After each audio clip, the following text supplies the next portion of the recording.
to 27cash.com and we'll have our money as soon as tomorrow. Wow, that is fast. If you need extra cash, go to 27cash.com. That's 27cash.com. 27cash.com. Wellness, resolutions, great financing, and no excuses. Hot Spring Spas and Pool Tables 2 is making your New Year's wellness resolution super easy with great financing options. Bring a sauna and a hot tub into your new year. Be better physically, mentally, and relationally. Your very own Finleo sauna or hot spring hot tub for as little as $50 per month. Or how about this? A sauna and a hot tub for under $99 a month. Make wellness your New Year's resolution with Hot Spring Spas and Pool Tables 2. West Fargo, Bismarck, Grand Forks. Weather and Ag in Focus on WDAY Radio.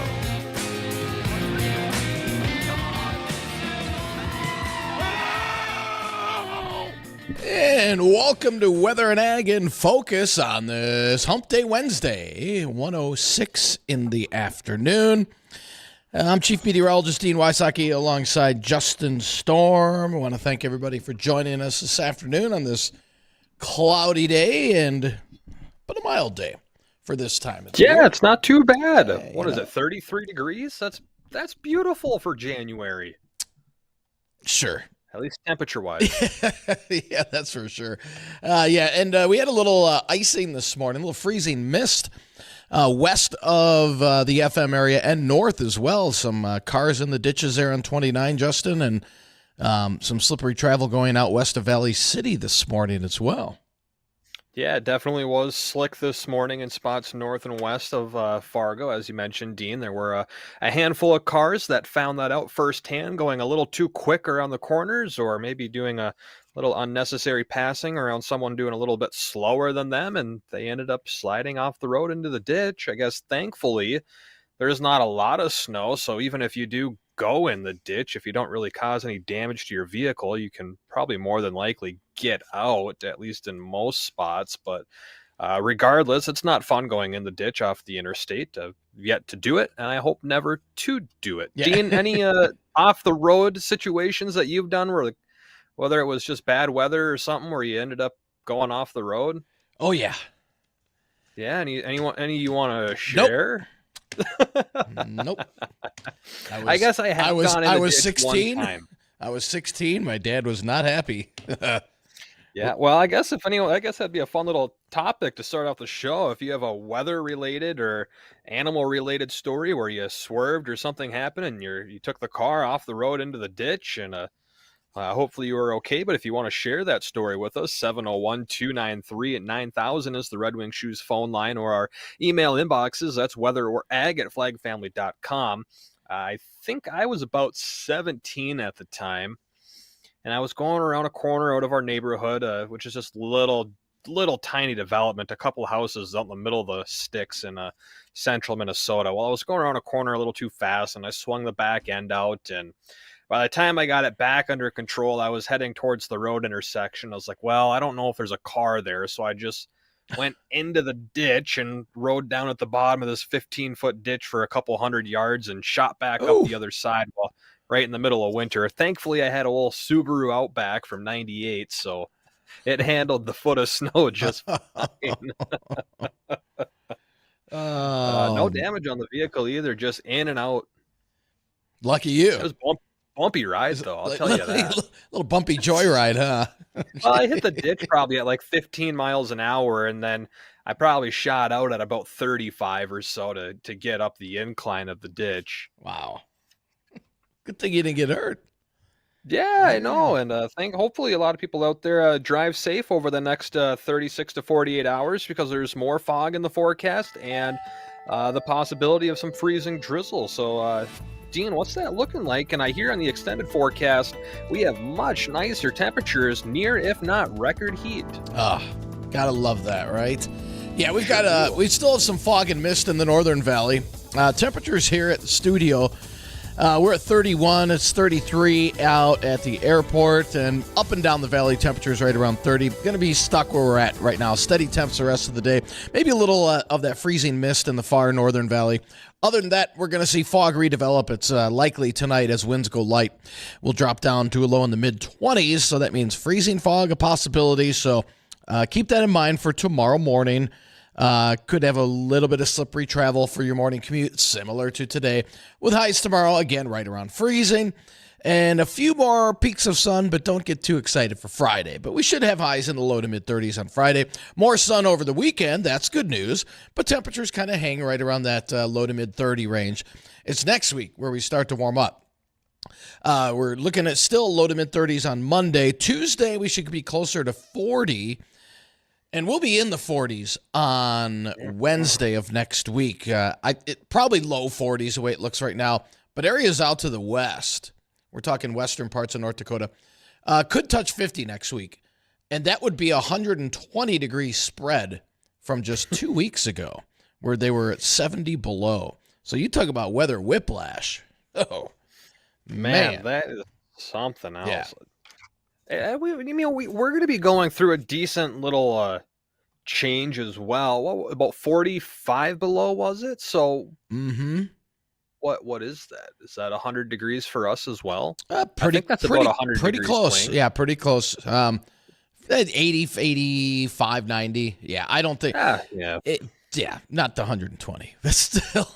That'd be kind of fun. Yeah, it's hey, we're robbing a day away from Old Man Winter again. We keep saying that we haven't had much winter. We had that 10-day stretch. We haven't had any real big snows, at least not here in the FM area. And the LRC calendar does have something slated for that first week in the 6th through the 10th, something that week in our area. And the models are starting to pick up on a big trough digging into the west coast of the United States to start off the month of February.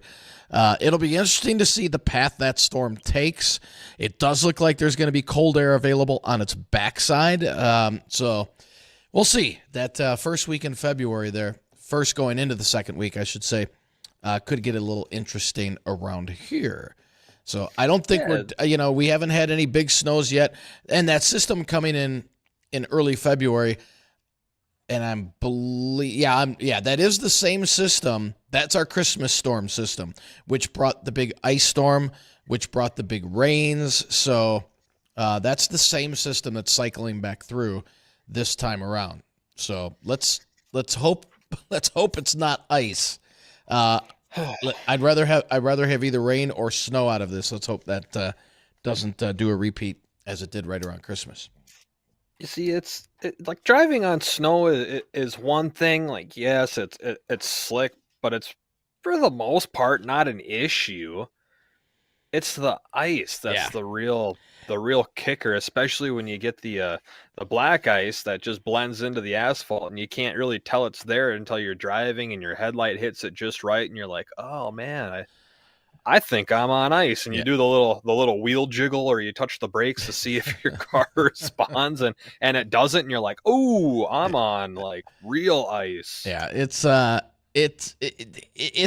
to be a precip maker, and somebody's going to get quite a bit of precip out of this. I believe that, on that early February storm, and we need it. I mean, outside of that Christmas storm, we haven't had much moisture. It's been dry. Yeah, we haven't had much moisture at all. So if that misses us to the south, or I've got a feeling this one's going to hit us in one way or the other. Again, let's hope that's not on the ice side.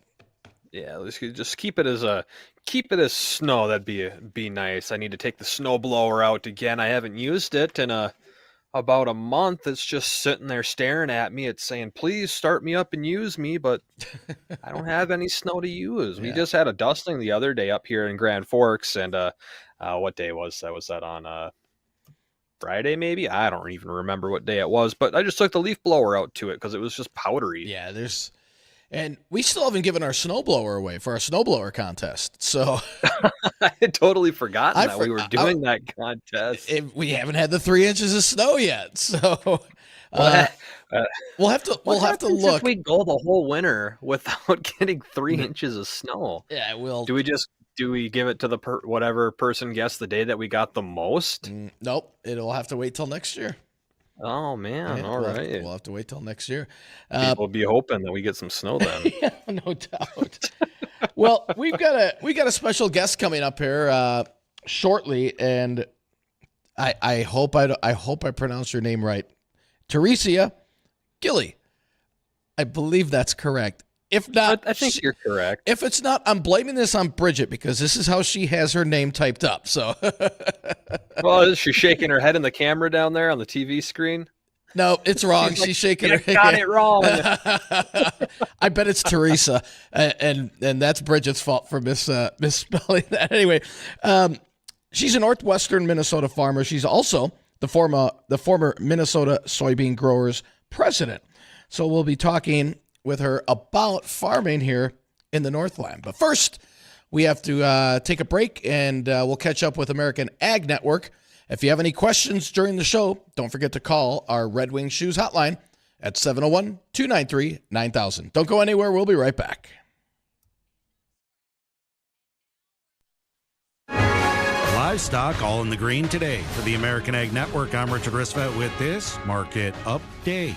The cattle complex is leaning into today's trade and continues to trade higher, even though the market is fully aware that midday box beef prices are lower and that corn prices are posting a subtle 3 to 4 cent rally. A couple bids are on the table in the south at 174, but with southern feedlots asking 176 this week, no cattle have traded as of yet. Asking prices in the north are posted at 276, but no bids are currently on the table in the north. It will be interesting to see how packers play their cards this week, given they are going to amp up those chain speeds. Box beef prices are higher. Choice up 234 and select up 287 with a movement of 56 loads. Now, with the live cattle complex sporting higher prices amid stronger box beef values, the feeder cattle complex hasn't batted an eye at trading higher as well, especially alongside the weaker corn prices today. Feeder cattle interest has been stellar this week as sales have been slow so far through January thanks to weather conditions. Now, the hog market, they are soaring today. The lean hog market has seen the biggest gains throughout the day as there seeming to be a better pork demand overall. If the market closes with this much momentum, the trend in pork prices will undoubtedly turn higher and could lay the foundation for a rally if demand remains active both here domestically and internationally. Monitoring slaughter speeds, cutout values, and Thursday's export data will help confirm whether the market is going to keep with its current ambitious tone. We'll get a look at the livestock market next. You're listening to the American Ag Network. Paid non-attorney spokesperson. Are you over the age of 60 and been diagnosed with lung cancer? If so, you and your family may qualify for a cash award. Our experienced attorneys are standing by to evaluate whether you have a lung cancer claim that qualifies you for a cash award. The consultation is absolutely free, and there is no risk and no money out of pocket. We only receive a fee when we secure you and your family a settlement. 250,000 people are diagnosed with lung cancer every year. You're not alone in this battle. We can help make sure that you and your family are financially safe and that medical expenses are covered. Again, if you've been diagnosed with lung cancer and are over age 60, call now. Don't delay. There are deadlines for filing claims. We're standing by 24/7. Call us at 1-844-903-1744. 1-844-903-1744. That's 1-844-903-1744. Attorney advertising. William Steppacker Jr. is the attorney responsible for this ad. Main office, Scranton, Pennsylvania. May not be available in all states. Look at the livestock numbers. Live cattle February up 105 at 174.82. April up 122 at 178.12. June up 105 at 175.32. And the August live cattle, they're up 82 at 175.55. Feeders January up 147 at 231.30. March up 245 at 233.72. Lean hogs February up 240 at 73.32. April up 310 at 80.72. And the May lean hogs, they're up 227 at 85.92. For the American Ag Network, I'm Richard Ristvet. Weather and Ag in Focus on WDAY Radio. And welcome back to Weather and Ag in Focus. I want to thank everybody for joining us this afternoon. Our guest for the day is, I got it right this time, Theresia Gillie, right, Theresia? Yes, that's it. That's right. I got it right this time. The way. It's actually the way both of my grandmothers had it spelled. Oh, so it's spelled right. It's just pronounced with the, okay, gotcha. All right. Well, welcome to the show, Theresia, and tell our audience a little bit about yourself. Well, I'm a farmer in northwestern Minnesota.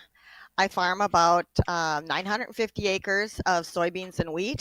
I farm with two of my neighbors, and we share equipment and labor to kind of keep the costs down. Mm-hmm.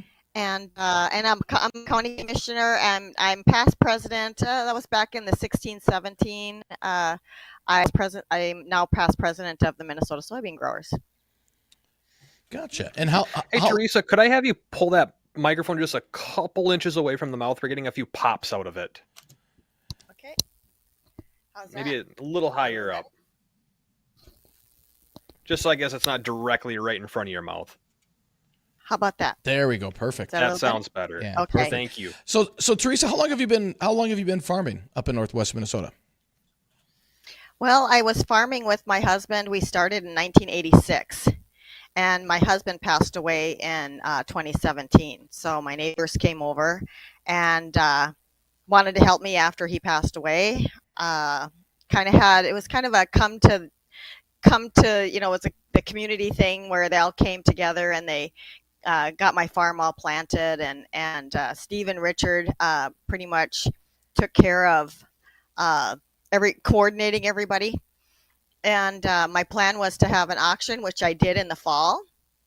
And then shortly thereafter, I went to see my tax accountant, and he told me I had to buy equipment because I only got stepped up basis on my husband's half of the equipment. I didn't get it on my half of the equipment.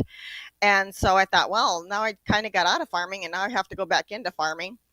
And I asked my two neighbors if they'd rent that equipment from me, and they pretty much said, well, why don't you just farm with us? That's awesome. What good neighbors. You can't beat that. I know. Very nice neighbors. But Richard and Steve have been farming together and sharing equipment for probably 20 years. So they, and it takes a lot of trust. So I was going to say, I would imagine. That can't be too common. Well, I kind of wish, because, none of us farms, Steve probably farms more than Richard does and I do, but it really works well, because like I own a combine and Steve owns a combine. If one's broke down, one combine's still running. Right. I'm in the field too, so I cultivate and chisel plow and run a combine. I don't do any planting, so and Richard does the spraying. So it's kind of a group effort. So when you go, let's say one of you are looking at purchasing a new piece of equipment, is that just falling on you as an individual and then you're sharing it with the others? Or do you all kind of chip in together on one piece of equipment? What does that side of the operation look like? Well, it's pretty much we kind of each own our own things. And once in a while, something comes up. I know this fall, Richard and I bought an auger together because we needed another auger because we ended up building two big bins, and then Steve built two large bins also. So sometimes it's a together thing, and sometimes it's a separate thing. It all depends upon what you're contributing to the organization. Gotcha. I see. And Theresia, so you were on the Soybean Council, correct? Or you were the president, correct? President of the Soybean Growers. Okay. So when it comes to soybeans, talk to us about using soybeans in terms of renewable fuels. Well, we have some plants, and of course, we have renewable diesel. And renewable diesel, and of course, Minnesota's got a mandate, really helps us use that oil. The oil from soybeans was kind of leftover byproduct back in the 80s. And so we kind of figured out with the help of the council and the checkoff dollars how to turn this oil into more than just cooking oil, to turn it into a product that we could use in our tractors and in fuel oil for homes and things like that. So it actually ended up it was actually a use for kind of a waste product after, making soy meal. So, and now, of course, we have renewable diesel. We're talking about airline fuel and things like that. So as we're moving forward with renewable energy, and there's so much talk about renewable energy, to be a farmer, I'd prefer to grow it instead of having solar farms and things like that that are taking up ag land and property. I think the greenest thing we can do is grow our energy, and I would think as farmers we'd be more than happy to do that. I would think so as well. So how has that changed over the past I guess how long ago was it that they started doing more of the renewable fuels from soybean oils? Well, I know Minnesota had a mandate back in the early 2000s, and then we went up to like 5%, we went to 10%, and then of course we had a little bit of trouble with it gelling. So then we changed to like a 5% blend or a lower blend in the wintertime. But that's been going on now for quite some time. We don't have enough. It'd be nice if we had more plants and stuff that we could, create more biodiesel and more ethanol, but it's really hard to get those plants up and running. Takes a lot of and permitting and stuff, especially in Minnesota. I see. And with all that, the push for the more renewable fuels, how does that affect the markets and prices when it comes to soybeans themselves? Well, it does. It adds quite a bit to every dollar that every dollar we invest into the checkoff, we get back easily tenfold. So if we could create, a basis of everybody being able to use renewable diesel, it would really add quite a bit, and as a stable price for our products. But it's still kind of one of these things that more people are looking so much at, solar power and wind energy and stuff like that. And not that some of that isn't good, but when we talk about green, everybody talks about, there's a little bit of mixture with what they think is green and what's not. So I'm going to give you my interpretation of what's green. I consider plants to be a little more green and not structures to be green. So that's my personal opinion. I think you might be onto something there, Teresa. I think you're 100% right. Well, when you have these solar farms and things like that, and that's taking up, quite a bit of acres, and when to me it's a structure. It's no different to me than a house or pavement. Does it produce some energy? Yeah, but where are we going to have this food versus fuel debate like we did with the ethanol and when we started making, biodiesel? So when are we going to have that discussion? And I know that, when you're talking about U.S. Department of Energy is talking about 1% of the tillable acres. Well, that's like 9 million acres.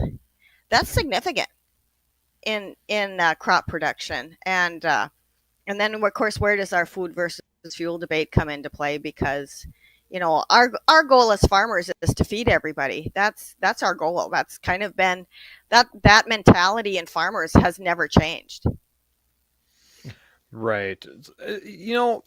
With this renewable fuel push, and whether or not it's solar and wind, or if it's soybean or this, or a combination of everything, it seems like nowadays there's a pushback to just about every single thing that somebody wants to do in terms of soybeans and renewable fuels from farming. Is there any form of pushback from some group that's saying, hey, don't be doing this? Well, I think more there was kind of more at first. Now I think it's gotten to be a little bit more accepted, but I don't know. I still think that there's, when it comes to actually using crops, and of course then when we make that ethanol, or we make renewable diesel, and there's other crops we can use too. So it's not just those two. Those two are kind of the two ones that stand out. There gets to be, when it comes to using part of that byproduct, because you have the DDGs for the corn, and you have the soy meal with the soybeans, that other byproduct, and how we use that. So so we're just trying to find, I think with all of our commodities, we're always trying to find as many opportunities as we can have. That's good point.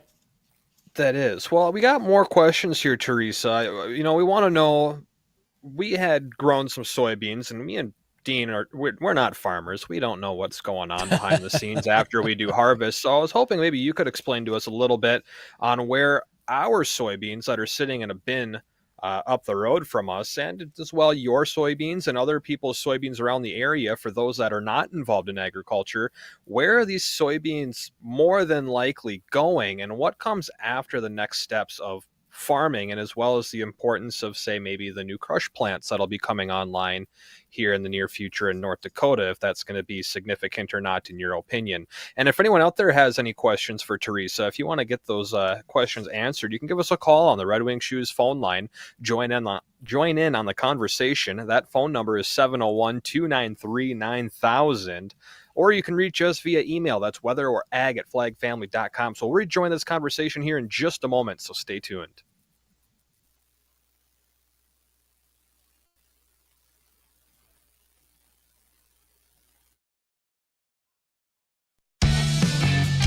Oh, can you imagine a stress-free Sunday with family, friends, fun, and food? You can have it when you make Barron's your new Sunday brunch headquarters. Experience a brunch like nowhere else. Your kids will love the customizable waffle bar, fresh scrambled eggs, thick cut bacon, and much more. Plus, while Mama sips on a mimosa, you can wear out the kids in the arcade at Kingpins. For a stress-free Sunday, mention My Brunch Headquarters and receive 20% off brunch at Barron's. Make your Sunday stress-free, filled with great food, no cleanup, and most importantly, where family, friends, fun, and food come together for brunch at Barron's. Go to brunchatbarons.com. Again, brunch at BARONS.com. And don't forget to mention My Brunch Headquarters for 20% off and experience your stress-free Sunday at brunchatbarons.com. Brunch at Barron's, located inside Kingpins off I-29 and 52nd Avenue South in Fargo. Good afternoon, I'm Tom Tucker, WDAY News First. Fargo School Board member Seth Holden is one of 6 board members who voted last night against giving themselves a pay raise. I don't have to do the math because I'm self-employed and I do my own accounting. I paid to be on this board this year, literally. And I'm not complaining about it at all because I love the work. The proposed raise would have increased monthly salaries from $1,000 to $1,500. The board hasn't seen a pay increase since 2009. Board members for Moorhead Area Public Schools are paid $980 a month. A child has been turned over to Child Protective Services following her mother's drug-related arrest in Fargo. Police were called to the Fargo Inn and Suite Sunday for a reported theft. They became concerned with the number of people coming in and out of the room occupied by Beatrix LaFleur and her 9-year-old daughter. Police searched the room and say they found a variety of drugs and drug paraphernalia. A successful rescue at Devil's Lake Monday morning after 2 vehicles broke through the ice. When rescue crews arrived, they found a submerged snow bear with a man standing on top of it. The man was taken safely back to shore. A short time later, an off-road vehicle also fell through the ice. All 5 people on board made it back to shore before crews arrived. No injuries reported. Tom Tucker, WDAY, and WDAYRadioNow.com. At Pizza Done Right, it's all about the quality. Fresh handmade dough, delicious 3-cheese blend, and tangy sauce made from scratch every day.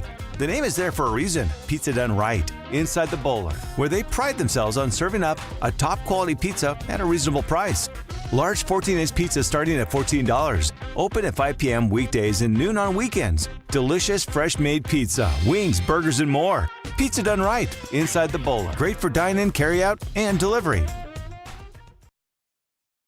This is a shout out to all hardworking farmers and ranchers. If you're looking for the cream of the crop in post-frame construction, look no further than Thor Buildings. Because let's face it, having the right size building for your equipment or livestock is crucial for your success. At Thor Buildings, they'll design your building for max efficiency, customized to tackle the seasonal weather in your neck of the woods. Post-frame construction tailored to your livestock and ag needs. Buildings built better, stronger, and built to last. So when it's time to put the hammer down, build with Thor. Visit ThorBuildings.com today. This is Weather and Ag in Focus with Bridgette Readel, Justin Storm, and Dean Wysocki.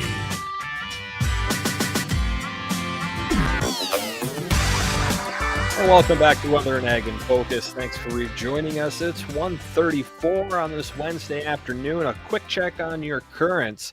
33 degrees, overcast skies here in Fargo. South winds are at 13 miles an hour. Road conditions around the area are fine, as well as a little bit of fog east, west, north, and south of the Fargo area. We're kind of in a little donut hole right now, but visibility is low as a mile down by Gwinner and as great as about 6 or 7 miles as you go west or east on I-94. We're rejoining our conversation now with Theresia Gillie. She's farming up in northwest Minnesota. She's also a former president of the Minnesota Soybean Growers, and we'll talk a little bit more about that as well. But Theresia, I want to kind of direct this in the way of our urban counterparts.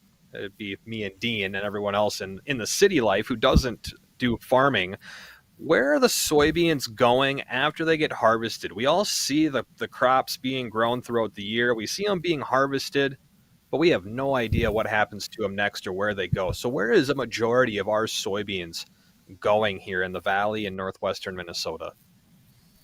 In northwestern Minnesota, the majority of them go out the Pacific Northwest. So they get railed out to the Pacific Northwest. We have, of course, we have our China buys quite a bit of our soybeans, along with a lot of those Far East countries. We have contracts with them. I've been over there. I did a trip with Seth Nave from the University of Minnesota about essential amino acids, because the farther north you go, there's this essential amino acid in our soybeans that's a little bit stronger, that is better for cattle and livestock. So we have a lot of really good international partners, and we're fortunate to have them. I see. And then what about, is there any, what would you say, domestic use or internally within the United States that we're not exporting the soybeans, but we're getting them locally?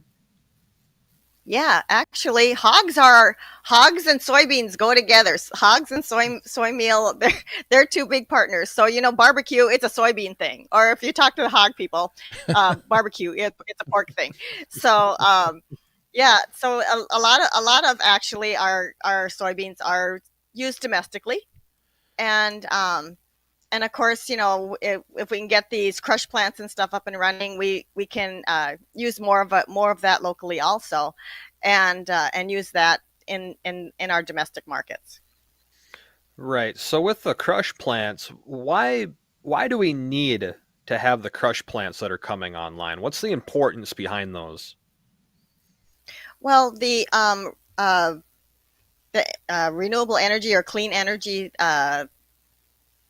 legislation, a lot of that, renewable is like one of the cleanest burning products we have. And of course, those crush plants, if we can get that one up and running in Grand Forks, that makes a huge difference on our basis. And basis is kind of what you pay for your shipping and what we're charged. And right now in Hallock, it's running like 80 cents under the market.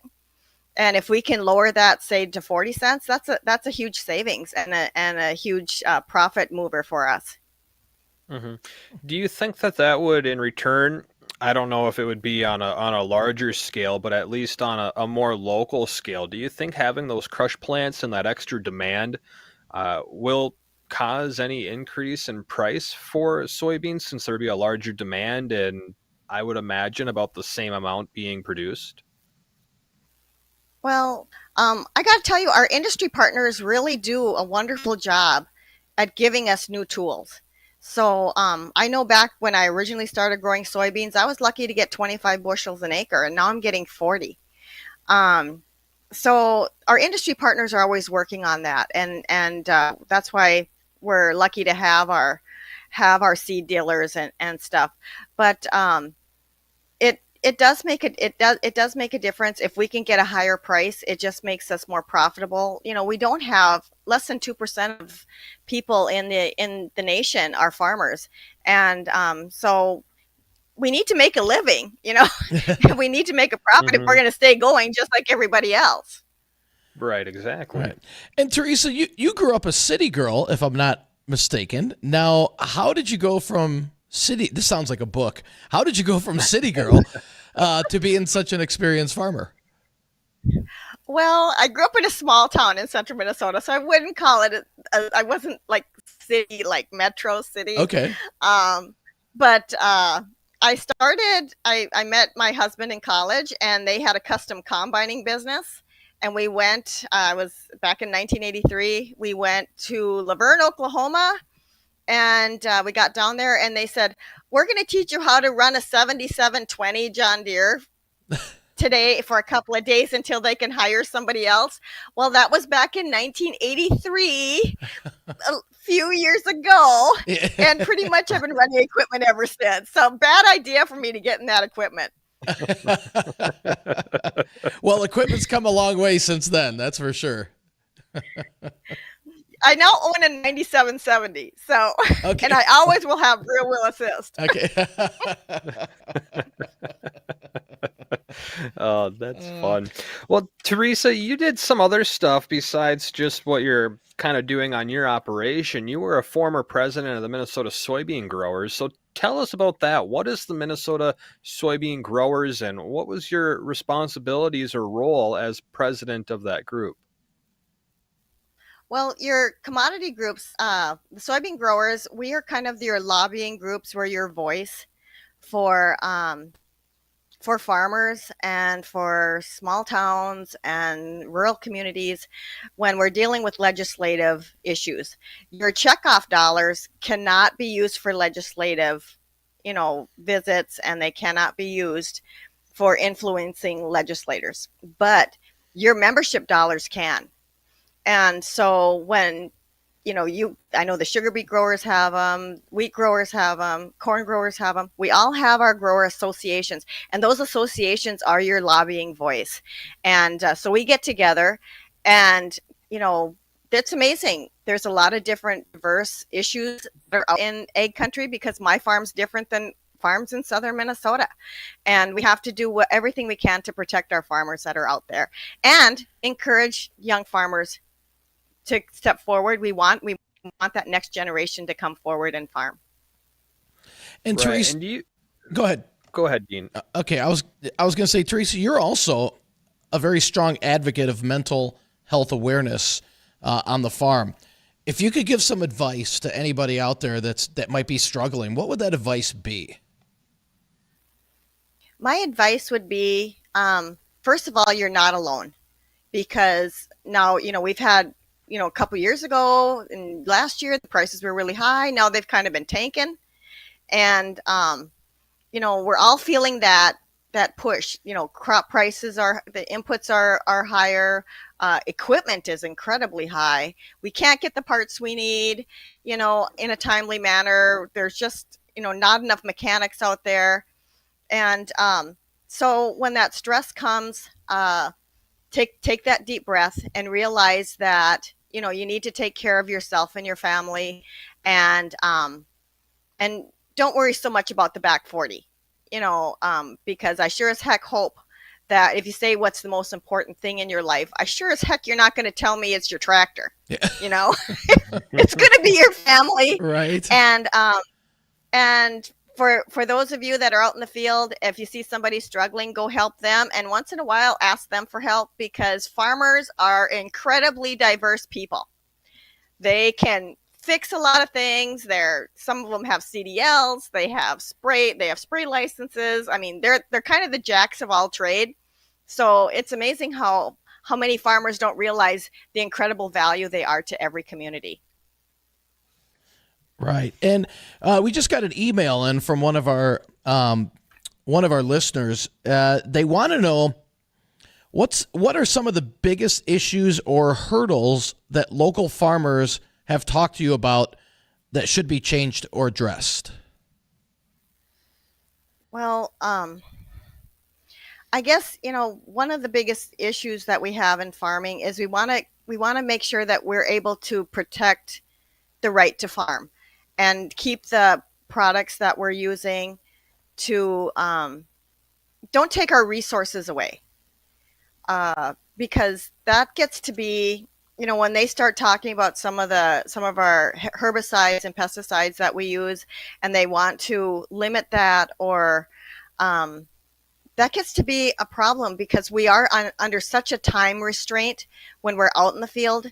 So just let us don't give us those hurdles. And it seems like every time we turn around, we're talking about another chemical or another herbicide or something that they want to limit because of something that we some of the things we that show up. It's kind of like, I can't believe that even came up, because we're just trying to do the best we can with the time and the resources we have. So please don't limit our resources. And of course, we live in the country. We have, a lot of this. Farmers seem like they're getting blamed for a lot of global warming and things like that. And it's like, well, no offense, it's kind of green here. Well, it's white right now. But when we get to spring and we're out there, we're planting plants and we're doing the best job we can with the resources we have. And I think a lot of that it boils down to basically education. There's too many just false statements going around in terms of when it comes to global warming and farming being responsible for some of that. That to me, that's just irresponsible, and we need to start educating some of those people of exactly how things work. And I think that's a big next step. So like you said, you don't want the government cutting you off at the knees, making things harder than they already are.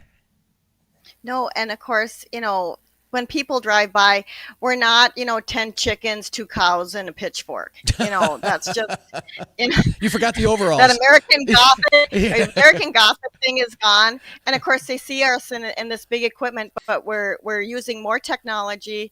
Where we have RTK, so we're trying to use less passes over the field. We're trying to save money. We're not over fertilizing because that's expensive. I don't know any farmer that just has a bunch of money to throw around and we're just going to put double the fertilizer on. That's not going to happen. And so that they understand that, we're doing the best to protect the environment, and we are protectors of the environment. Completely agree. Well, Theresia, I want to thank you very much for coming on Weather and Ag in Focus and sharing some of your thoughts on what's going on when it comes to renewable sources, and as well as what we were just talking about with how farmers have just a little bit of a disconnect from our urban counterpart, and education is just a big thing to help bridge that gap. Do you do any social medias or anything like that where people could follow along what you're doing on your operation or a website? Well, I post a lot of stuff on Facebook along with my dog. She rides with me all the time. She's quite a social influencer, my miniature schnauzer, and she rides with me. I think we do need to have these conversations with our consumers, because consumers, they listen to a lot of things that aren't necessarily always true. And if it's on the internet, it's true, right? But go out and talk to those farmers and stuff, and don't be afraid to stop and say, hey, what are you guys doing on your farm? And there isn't a farmer out there that won't tell you what's going on. And Theresia, one last question. We got another email in from one of our listeners. Said, please ask Theresia what she thinks about the Farm Bill, and is there anything that she thinks should be in there or should be excluded? I guess the one thing that I feel should be included is, we need to have those government programs with that backup with disaster program, because that way we don't have to wait 2 years for them to figure out a disaster program. And then the other thing is that we have to protect crop insurance. Crop insurance is really our only backbone that we have as our risk management. And still, that isn't, for us up here in the Northern Valley, most of us get 75% coverage, and most farms run maybe on a 10 to 15% profit. So when you think about that, the 75% really doesn't quite get us whole, but it will at least keep us farming. Great. Well, Theresia, thank you so much for joining us. We do appreciate your time, and here's to hoping for bountiful moisture for this spring and summer, so we can all have a good yield out there for sure. I know the LRC. We're going to have a new outlook coming out here in March for the upcoming planting season and into summer. So you want to make sure to tune in for that as well. Mm-hmm. So again, thank you again, Theresia. Thanks for having me. Oh, no problem at all. And we're going to take a quick break here. When we come back, we'll do a quick recap on the weather. Don't go anywhere. We'll be right back. Yes, we'd rather install new windows in your home when it's a windless, sunny, and mild 80 degrees. But if we only installed windows and doors on windless, sunny, and mild 80-degree days in Fargo, we'd only be able to work 3 days a year. I'm Jaden. And I'm Andrew from the Window and Door Store in Fargo. Our team of professional installers install windows and doors all winter long. Unless there's a blizzard or extremely cold weather, then we make the boys some coffee or hot chocolate and catch up on what's new in windows and doors. This is a good time to have one of our highly trained window and door specialists take a look at your home. We don't care if you want to replace just a couple of windows now. And maybe replace the rest sometime in the future. We always do what you want to do. The Window and Door Store in Fargo offers no obligation, no pressure estimates. We'll meet you when it works best for you, after work, on the weekends, or over coffee. Call us, the Window and Door Store in Fargo. 701-205-0110. Better windows, better doors, the Window and Door Store. You can always count on Miller High Life, the champagne of beers. Always crisp, always easy drinking, always just right. The perfect balance of flavor and refreshment since 1903. Welcome to the High Life.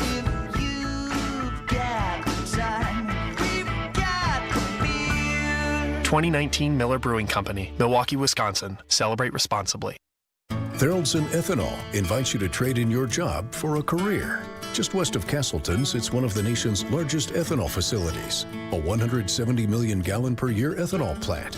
Come join a work family of dedicated team members helping North Dakota lead the energy revolution. Pay starting at $75,000 to $80,000 per year, plus benefits, bonuses, incentives, and more. If your job is just a job, trade it in for a career at Thereldson Ethanol. Apply online right now at ThereldSonEthanol.com. Winter is here. It's cold and it's icy. Is your vehicle ready? Hi, I'm Matthew Carlson, owner of Fix It Forward Auto Care. From new all-weather tires designed for slippery roads to quality parts and fresh fluids made to endure those frigid temps, our team will have you driving with confidence. Call, schedule online, or stop by today at one of our 4 convenient locations. Fix It Forward Auto Care, the name you trust for car repair. Fix It Forward Auto Care. Hi, this is Kevin Pfeiffer with Pfeiffer's Auction Company. Pfeiffer's January 2024 auctions include farm equipment retirement auctions and 1,500 acres of exceptional crop, pasture, and hunting land along the Cheyenne River near Lisbon, North Dakota. 436 acres of productive cropland in Pembina County near Nitchie and Cavalier. 1,500 acres of crop and pasture land in Eddy County. And 480 acres of pasture and cropland in Burleigh County. View these auctions and many more land and equipment auctions at Pfeiffer's.com. I feel like I'm constantly cleaning hair off my bathroom floor. At least my Swiffer Sweeper makes it easy. Sweeper heavy-duty dry cloths have ultra-thick pads to trap and lock hairs, like a hair magnet. And when I'm finished cleaning up my hair, Sweeper takes care of his too. Now the hair is gone, all thanks to Swiffer. Try Swiffer Sweeper heavy-duty dry cloths. I promise you'll love them or your money back. And also try Swiffer Sweeper Wet to make quick work of tough, sticky messes. You've heard the buzz about IT jobs in cybersecurity and AI, right? Why not prepare for a career in these fields and take advantage of the high demand? You could enjoy a more rewarding and recession-resistant lifestyle. Train in just a few short months at My Computer Career. No experience necessary. Already in IT? Skill up for positions employers need to fill. Go to mycomputercareer.edu and take the free career evaluation. That's mycomputercareer.edu. Financial aid is available for qualified students, including the GI Bill. Weather and Ag in Focus on WDAY Radio.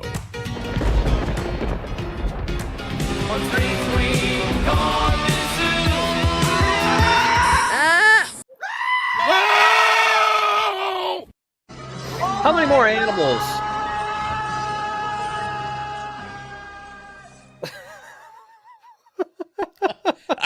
I'm like, wait a minute, did we get a new sounder on our soundboard? Oh, Jacob, you're awesome. How many more animal noises do we need to add to this show? Boy, we can, hey, that could be a little contest. We could have send in your best animal noises. I think people should call in right now if there's an animal they want to hear on the show. 701-293-9000. We got quite a few animals, but is there one that's desperately missing from the zoo? That is Weather and Ag in Focus, right? Especially when Bridgette's gone, even when she's here. Well, we don't have no eye rolls today. So. No, there's nothing stopping us from going off the rails. Well, let's take a brief look here at the forecast because we do have some clouds around. Those clouds are going to hang tight, and that is going to keep our temperatures where they're at. We're right around 30 to 33 across much of the area, and that's where we're going to stay for the rest of the afternoon. Winds are going much lighter than they were this morning, and we're going to continue to go with light winds overnight tonight.